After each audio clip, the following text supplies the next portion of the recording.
সুপ্রিয় শ্রোতা, পাঠ করছি নিমাই ভট্টাচার্যের জনপ্রিয় উপন্যাস মেম সাহেবের সপ্তম পর্ব।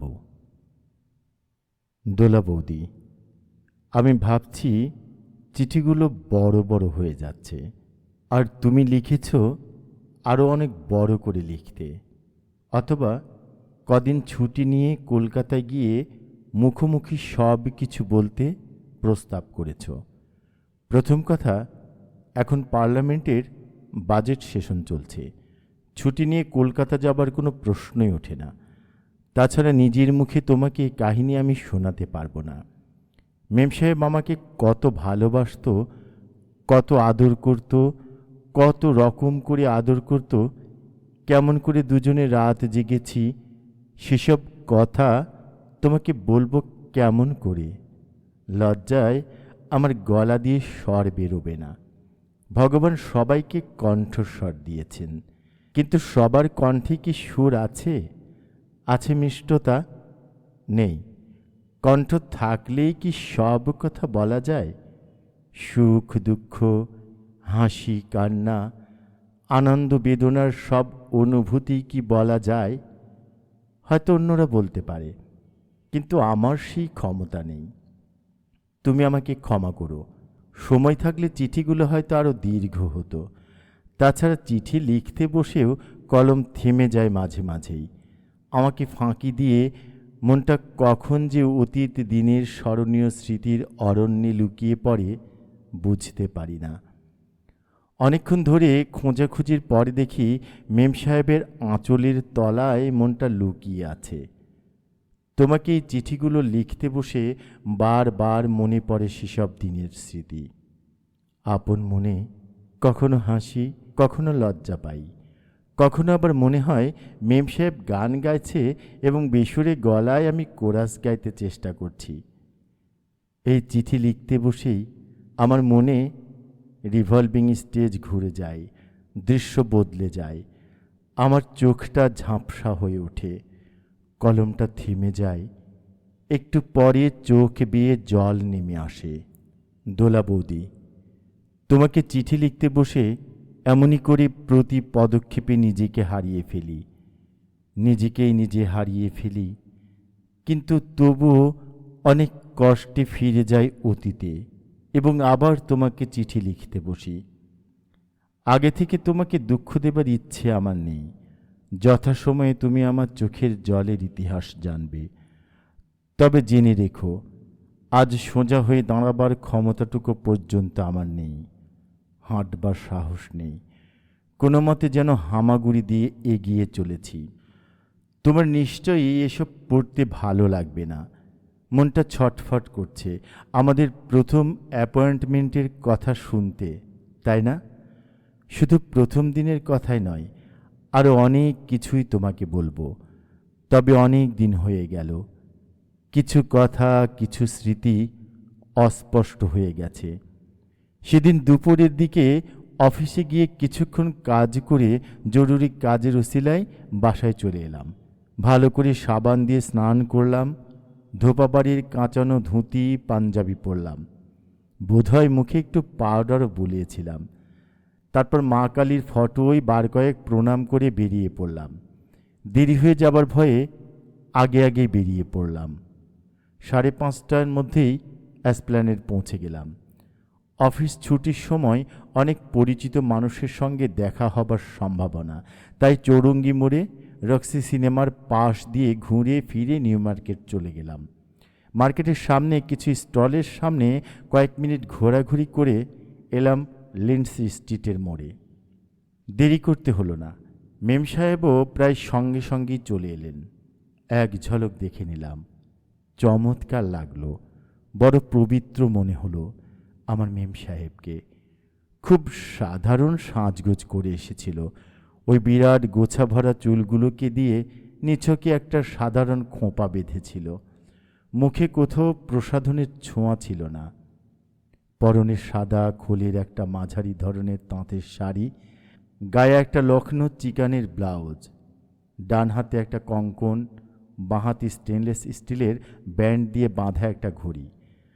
হাতে দুটো, একটা খাতা, বই আর ছোট একটা পার্স। প্রথমে কে কথা বলেছিল তার আজ মনে নেই, ঠিক কী কথা হয়েছিল তাও মনে নেই। তবে মনে আছে আমি জিজ্ঞাসা করেছিলাম, চা খাবেন? মেম সাহেব বলেছিল, না, চা আর খাবো না, তার চাইতে চলুন একটু বসা যাক। রাস্তা পার হয়ে ময়দানের দিকে এলাম। তারপর কিছু দূর ময়দানের এক কোণায় বসলাম দুজনে। বেশ কিছুক্ষণ চুপচাপ থাকলাম দুজনেই। মাঝে মাঝে একবার ওর দিকে তাকিয়েছি, আর তৃপ্তিতে ভরে গেছে মন। মেম সাহেবও মাঝে মাঝে আমাকে দেখছিল। কয়েকবার দুজনের দৃষ্টিতে ধাক্কা লেগেছে, হেসেছে দুজনেই। এক সেকেন্ড পরে আবার আমি তাকিয়েছি মেম সাহেবের দিকে। এবার আর মেম সাহেব চুপ করে থাকতে পারে না, প্রশ্ন করে, কি দেখছেন? প্রথমে আমি উত্তর দিতে পারিনি, লজ্জা করেছে, দ্বিধা এসেছে। মেম সাহেব একটু পরে আবার প্রশ্ন করে, কি হলো, উত্তর দিচ্ছেন না যে? সব সময় কি প্রশ্নের উত্তর দেওয়া যায়, না দেবার ক্ষমতা থাকে? আমার প্রশ্নটা কি খুব কঠিন? কদিন বাদে হয়তো এ প্রশ্ন কঠিন থাকবে না, তবে আজ বেশ কঠিন মনে হচ্ছে। দুজনের দৃষ্টি চারপাশ ঘুরে যায়। আমি আবার চুরি করে মেম সাহেবকে দেখে নিই। ধরা পড়লাম না, কিন্তু শেষ রক্ষা করতে পারলাম না, ধরা পড়ে গেলাম। একটু হাসতে হাসতে মেম সাহেব আবার জানতে চান, অমন করে কি দেখছেন?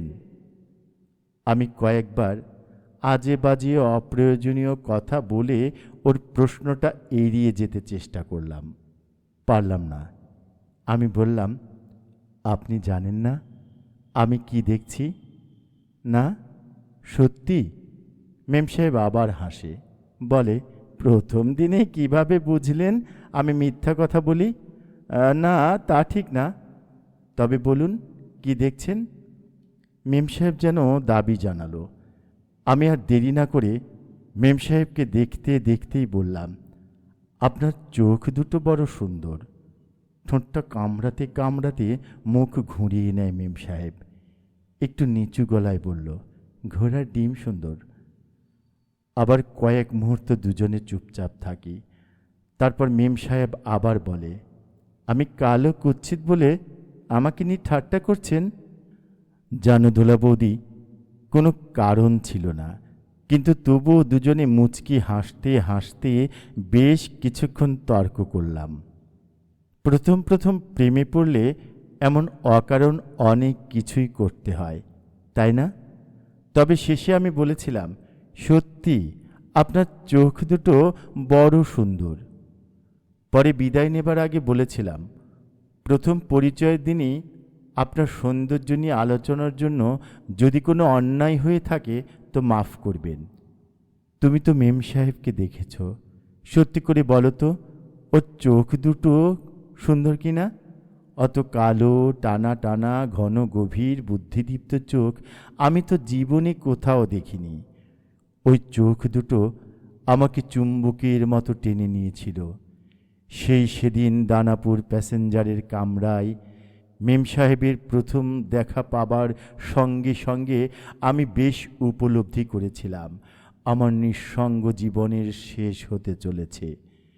ময়দানে মেম সাহেবের পাশে বসে আমার যে উপলব্ধি আরও দৃঢ় হলো।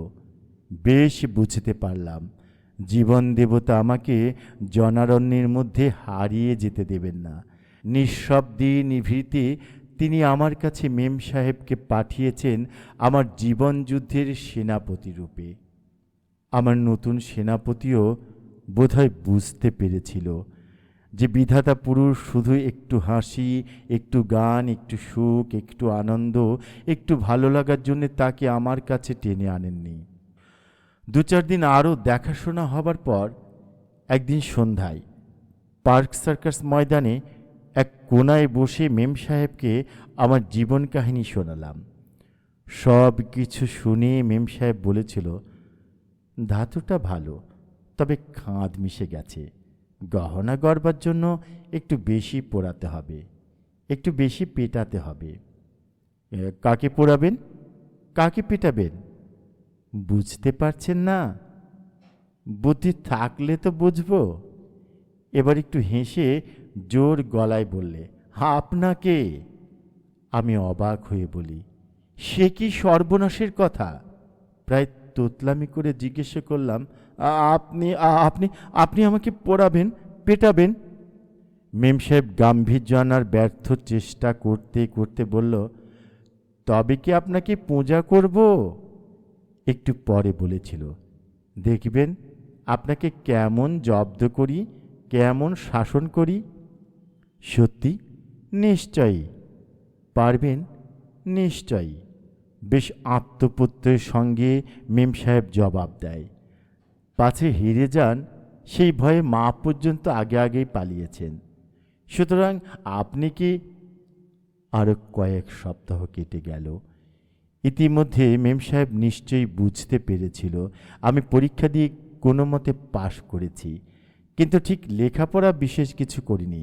তাই বলল, রোজ একটু পড়াশোনা করবেন। সে কি, এই বুড়ো বয়সে আবার পড়াশোনা করব? সোজা জবাব আসে, বাজে তর্ক করবেন না, নিশ্চয়ই রোজ একটু একটু পড়াশোনা করবেন। ডজনখানেক খবরের কাগজ আর ডজনখানেক জার্নাল তো রেগুলার পড়ি। খবরের কাগজে কাজ করতে হলে শুধু খবরের কাগজ পড়লে চলে না, আরও কিছু পড়া দরকার। আমি চুপ করে থাকি, বসে বসে ভাবি মেম সাহেবের কথা। মেম সাহেব বলে, একটা কথা বলবেন? বলবো। আপনি আমার কথায় বিরক্ত হচ্ছেন, তাই না? না না, বিরক্ত হব কেন? তবে এত গম্ভীর হয়ে ভাবছেন কি? দৃষ্টিটা উদাস হয়ে যায়, মনটা উড়ে বেড়ায় অতীত বর্তমানের সমস্ত আকাশ জুড়ে। শুধু বলি, একটুও বিরক্ত হচ্ছি না, শুধু ভাবছি কেউ তো আমাকে এসব কথা আগে বলেনি। তাতে কি হলো? এমনি করে এগিয়ে চলে আমাদের কথা। শেষে মেম সাহেব বলে, চিরকালই কি আপনি একটা অর্ডিনারি রিপোর্টার থাকবেন? মাত্র 125 টাকা মাইনের সেই রিপোর্টার হবার সুযোগই আজ পর্যন্ত পেলাম না। সুতরাং কল্পনা করে আর কত দূর যাব? স্পষ্ট জানিয়ে দেয় মেম সাহেব, ওসব কথা বাদ দিন। অতীত আর বর্তমান নিয়ে তো জীবন নয়, ভবিষ্যতে জীবন। অতীত আর বর্তমানের ক্ষয়রোগে ভুগতে ভুগতে মেরুদণ্ডটা ভেঙে গেছে, তাই ভবিষ্যতে সোজা হয়ে দাঁড়াতে পারবো বলে ভরসা পাই না। কথাটা ঠিক হলো না। অতীত বর্তমান হচ্ছে ক্যানভাস আর ব্যাকগ্রাউন্ড মাত্র, ছবিটা এখনো আঁকা হয়নি। যাই হোক, শেষে মেম সাহেব বলল, অতীত বর্তমান নিয়ে অত মাথা ঘামাবেন না, ভবিষ্যতের জন্য নিজেকে তৈরি করুন। ক্লাসিক্স পড়ুন, ভালো ভালো লিটারেচার পড়ুন। সাধারণত ছেলে মেয়ে ছাত্র জীবনে পড়াশোনা করে। প্রথম কথা, আমার গাইড করার কেউ ছিল না। দ্বিতীয়ত ছাত্র জীবনে সে সুযোগ বা অবসর পাইনি। পরীক্ষায় পাশ করবার জন্য কিছু ইংরেজি বাংলা সাহিত্য পড়তে বাধ্য হয়েছি। তাছাড়া বঙ্কিমচন্দ্র, রবীন্দ্রনাথ, শরৎচন্দ্র ইত্যাদি কোনো না কোনো কারণে বা উপলক্ষে পড়েছি। কদাচিৎ কখনো কোনো দুর্ঘটনার জন্য জনসন বা টি.এস. ইলিয়টও পড়তে হয়েছে। কিন্তু ঠিক পড়াশোনা বলতে যা বোঝায় তা আমি করতে পারিনি। মেম সাহেবের পাল্লায় পড়ে এবার আমি সত্যি সত্যি একটু পড়াশোনা শুরু করলাম। কোনোদিন নিজেদের বাড়ি থেকে, কোনোদিন আবার ইউনিভার্সিটি লাইব্রেরি থেকে মেম সাহেব আমার জন্য বই আনা শুরু করলো। আমিও ধীরে ধীরে পড়াশোনা শুরু করলাম। ইংরেজি বাংলা দুইই পড়লাম। বিদ্যাসাগর, হেমচন্দ্র, নবীনচন্দ্র, মাইকেল আবার পড়লাম। রমেশচন্দ্র, শিবনাথ শাস্ত্রী প্রভৃতিও বাদ পড়লেন না। তারপর মোহিতলাল থেকে জীবনানন্দ মেম সাহেব প্রেসক্রিপশন করলেও। ওদিকে ডরোথি পার্কারকে পড়লাম Robert Frost, T S. Eliot, Ezra পাউন্ডের কবিতা। আমার মন ছটফট করে ওঠে। মেম সাহেবকে বললাম, মেম সাহেব, এবার তোমার পাঠশালা বন্ধ করো। মেম সাহেব কি বলল জানো? বলল, বাজে বকো না, কিছু লেখাপড়া না করে জার্নালিজম করতে তোমার লজ্জা করে না? লজ্জা? জার্নালিস্টদের লজ্জা? তুমি হাসালে মেম সাহেব। মেম সাহেব দাবার খেয়ে Huxley, Henry Green, Hemingway, Lawrence Durrell, Annie Potter, Mary ম্যাকার্থির এক গাদা বই পড়লাম। এরপর একদিন আমাকে গীত বিতান প্রেজেন্ট করলো। আমি অবাক হয়ে গেলাম। ভাবলাম মেম সাহেব কি এবার আমাকে গানের স্কুলে ভর্তি করবে। জিজ্ঞাসা করলাম, তানপুরা পাবো না? মেম সাহেব রেগে গেল, আমার মন্ডু পাবে। পরে বলেছিল, যখন হাতে কাজ থাকবে না, চুপচাপ গীতবিতানের পাতা উল্টিয়ে যেও, খুব ভালো লাগবে।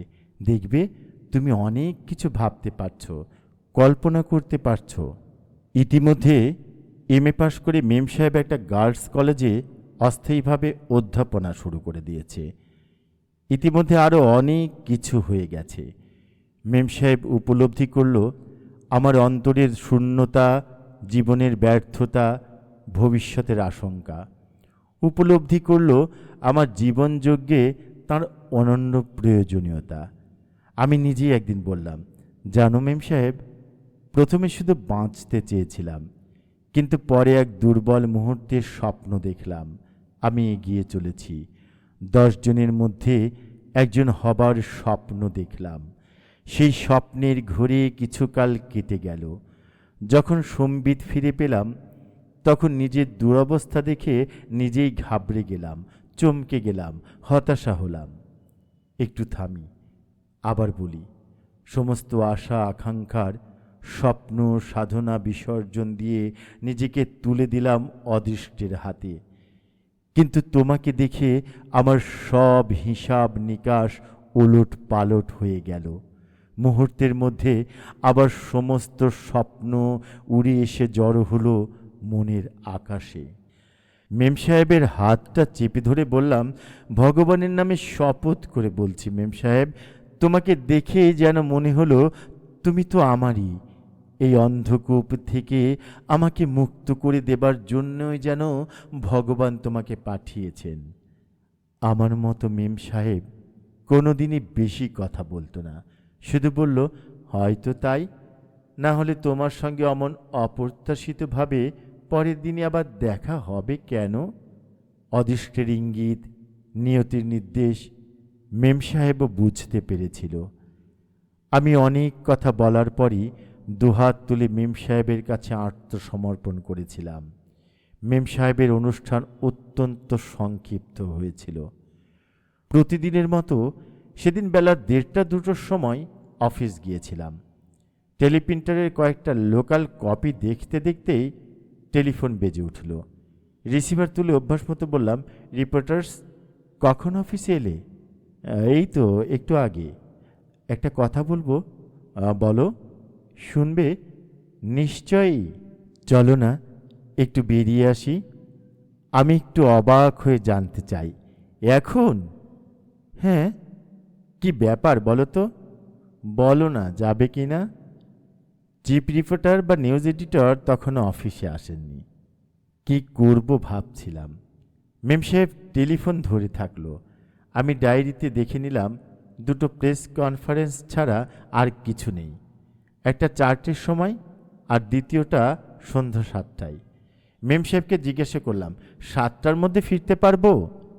7টা? বোধ হয় না। কখন ফিরবে? 8টা, 8:30টার মধ্যে নিশ্চয়ই ফিরব। চিফ রিপোর্টারকে একটা স্লিপ রেখে গেলাম। একটা জরুরি নিউজের লোভে বেরিয়ে যাচ্ছি। রাত্রে ফিরে টেলিফোন ডিউটি দেব। অফিস থেকে বেরিয়ে পড়লাম।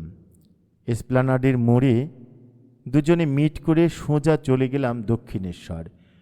মন্দিরের দরজা বন্ধ ছিল, তাই এদিক ওদিক ঘুরে পঞ্চবটি ছাড়িয়ে আরও খানিকটা দক্ষিণে গঙ্গার ধারে একটা গাছের ছায়ায় বসলাম দুজনে। মেম সাহেব বলল, চোখ বন্ধ করো। কেন? সবসময় কেন কেন করো না? বলছি চোখ বন্ধ করো।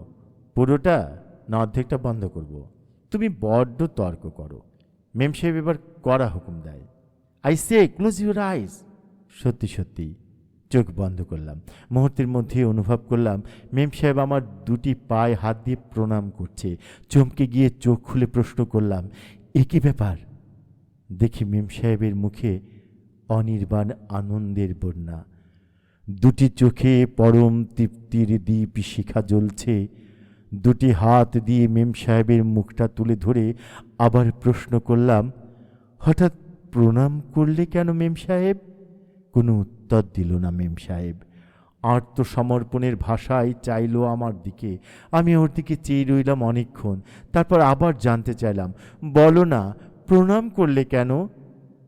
এবার মেম সাহেব কথা বলে, আমি তোমাকে প্রণাম করলাম, তুমি আমাকে আশীর্বাদ করবে না?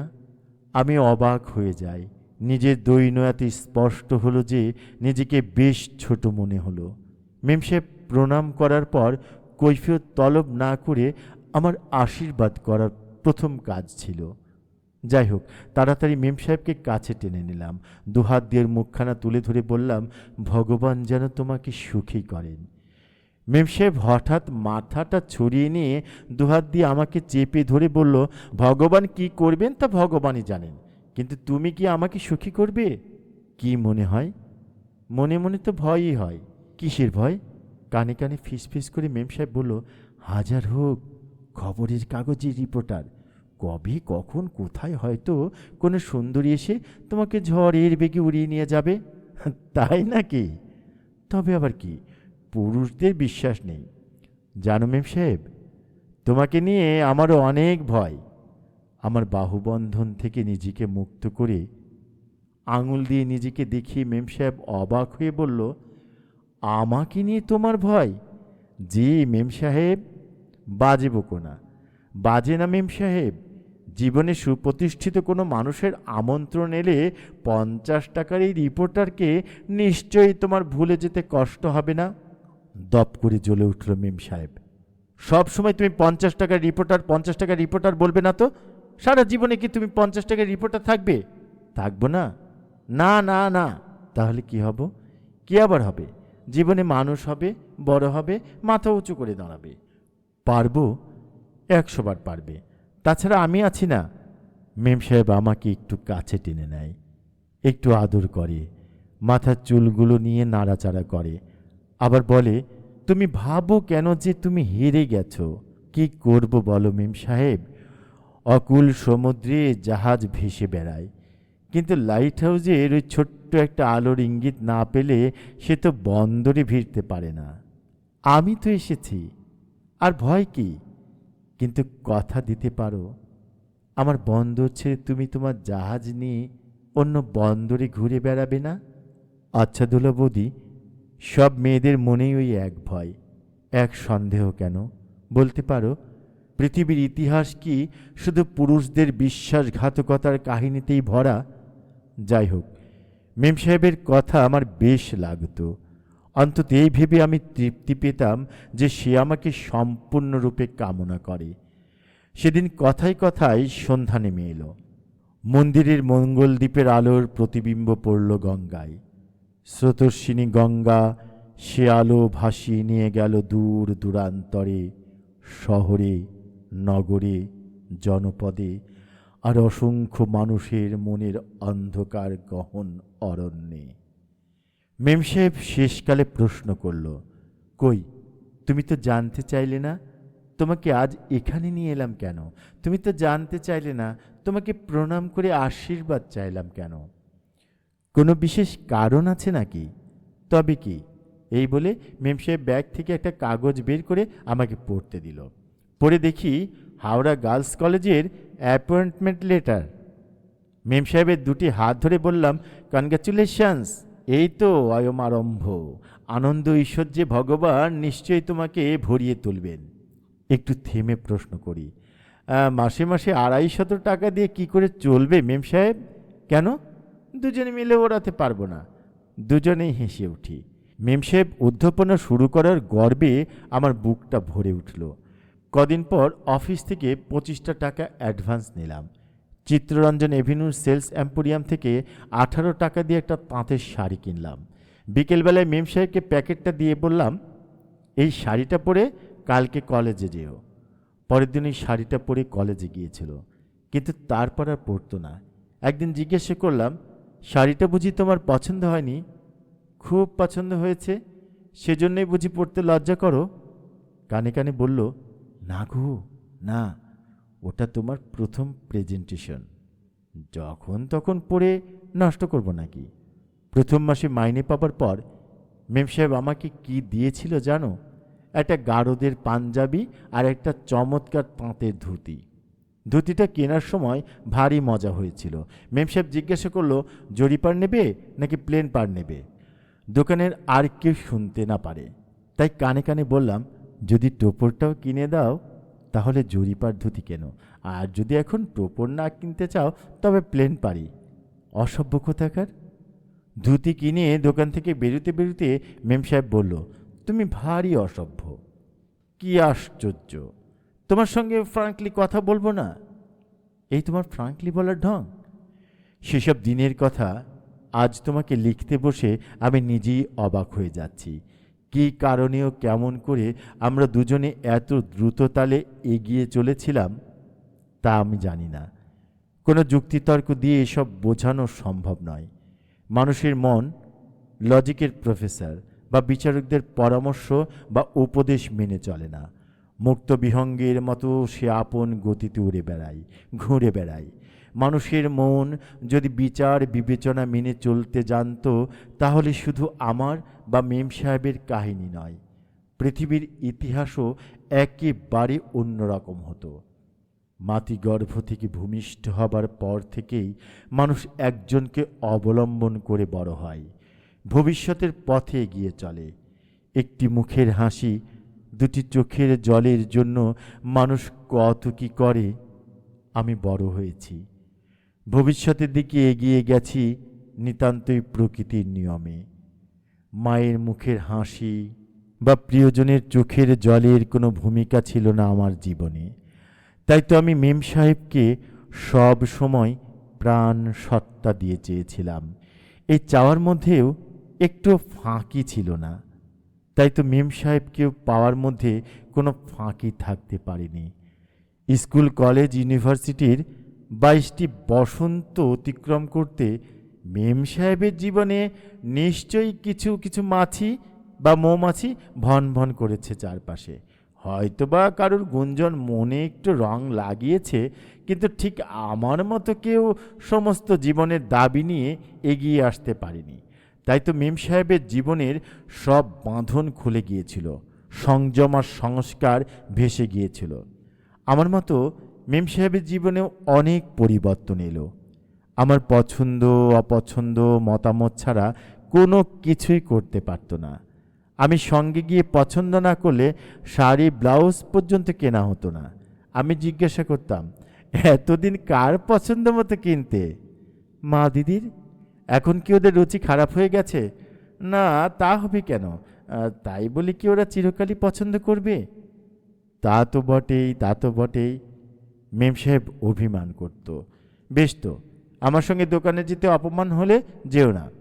আমি কথার মোড় ঘুরিয়ে দিই, না জেনে এরপর আরও কত কি কিনে দিতে বলবে। মেম সাহেব আমার ইঙ্গিত বোঝে। প্রথমে বলে, আবার অসভ্যতা করছো। একটু পরে একটু কাছে এসে একটু আসতে বলে, দরকার হলে নিশ্চয়ই কিনবে, তুমি ছাড়া কে কিনে দেবে বলো? দোলা বৌদি, ভাবতে পারছো আমাদের অবস্থা? নিত্য কর্মপদ্ধতির বাইরে এক ধাপ নিভৃতে চলতে গেলেই মেম সাহেব আমার কাছে আবেদনপত্র নিয়ে হাজির হতো। জানো, রবিবার কলেজের একদল প্রফেসর শান্তিনিকেতন যাচ্ছেন। আমাকে ভীষণ ধরেছেন। কি করি বলো তো? কি আবার করবে? যাবে, তারপর জেনে নিই কবে ফিরবে। সোমবার রাত্রি, মঙ্গলবার তো কলেজ আছে। কোনোদিন আবার দেখা হবার সঙ্গে সঙ্গে বলতো, দেখো কালকে ভ্রমরের জন্মদিন, কি দেব বলো তো? আমি মেম সাহেবের কথা শুনে মনে মনে হাসতাম। ভ্রমর ওর বাল্যবন্ধু, স্কুল কলেজ ইউনিভার্সিটি একসঙ্গে পার করেছে। প্রতি বছরই জন্মদিনে যেতে হয়েছে, কিছু না কিছু প্রেজেন্টেশনও দিয়েছে। আজ ওই সামান্য ব্যাপারটা এত বড় সমস্যা হয়ে দেখা দিল যে মেম সাহেব নিজের বুদ্ধি দিয়ে কোনো কুল কিনারা পেল না। ডাক পড়ল আমার উপর মেম সাহেবের নির্ভরতার খবর আমাদের চারপাশের সবাই জানত। মেম সাহেবের মেজদি হয়তো সিনেমার টিকিট কেটেছে, কিন্তু তবুও ছোট বোনের সঙ্গে মজা করবার জন্য জিজ্ঞাসা করতো, হ্যাঁ রে, রিপোর্টারকে জিজ্ঞাসা করিস তুই রবিবার ম্যাটিনিতে সিনেমা যেতে পারবি কি না।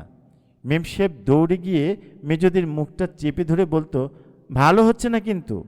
মুচকি হাসি লুকাবার ব্যর্থ চেষ্টা করতে করতে মেজদি বলতো, আচ্ছা আচ্ছা ঠিক আছে, আমি রিপোর্টারকে ফোন করে জেনে নেব। মেম সাহেব হুঙ্কার দিত, মা মেজদি কি করছে? কোনোদিন আবার মেজদি মেম সাহেবকে বলতো, হ্যাঁ রে, রিপোর্টারকে একবার ফোন করবি? কেন? জিজ্ঞেসে করব। তা তুই আজকে মাছের ঝোল খাবি না ঝাল খাবি? মেম সাহেব মেজদিকে ধরতে যেত, আর মেজদি দৌড়ে পালিয়ে যেত। অনেক রাত হয়ে গেছে। কত রাত জানো? 2:45 বাজে। চারপাশে সব বাড়ির সবাই সারাদিন কাজকর্ম করে নিশ্চিন্তে কত শান্তিতে ঘুমোচ্ছে, আর আমি মখমুর দেহলভির একটা শের মনে পড়ছে, मोहब्बत जिसको देते हैं उसको फिर कुछ नहीं देते, उसे सब कुछ दिया है जिसके इस काबिल नहीं समझा।